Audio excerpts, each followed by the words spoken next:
Oui, les moyens d'identification et de contrôle électronique sont de plus en plus précis et suscitent beaucoup de questions. Voici un exemple un peu extrême, mais qui pourrait faire école. En Espagne, pour fidéliser leurs clients, certains établissements leur proposent de se faire greffer une puce directement sous la peau. Reportage Jacques Cardos, Thierry Breton.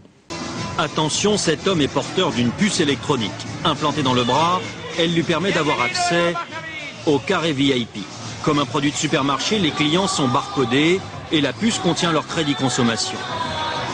Ainsi, dans cette boîte de Barcelone, il y a ceux un peu vieux jeux qui dansent encore avec un porte-monnaie et ceux qui n'en ont plus besoin. Légalisée depuis un an, cette greffe est même proposée à l'intérieur de la boîte contre 125 €. L'opération ne dure qu'une vingtaine de minutes. D'abord une petite anesthésie locale, ensuite la puce est greffée sous la peau et reliée à un compte personnel, un peu comme un compte bancaire. Je ne sais pas pourquoi j'ai voulu faire ça. En fait, c'est peut-être parce que tout le monde l'a. Et puis, c'est pour savoir comment c'est juste pour ça. Cette puce qui vient des États-Unis a obtenu un droit de commercialisation à condition de ne pas détenir d'informations médicales. Facile à implanter, n'importe qui peut donc s'improviser infirmière de boîte de nuit.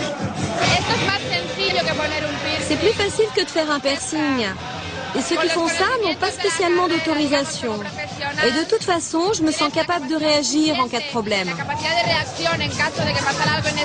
Une centaine de consommateurs a déjà opté pour l'identification électronique. Un seul petit problème, pour se faire retirer la puce, il faut subir une intervention chirurgicale.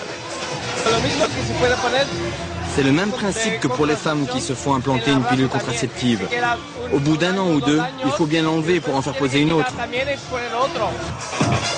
Reste le problème du pistage éventuel des clients, car la puce permet aussi de suivre un individu par satellite, ce qu'aucune législation n'interdit en Europe.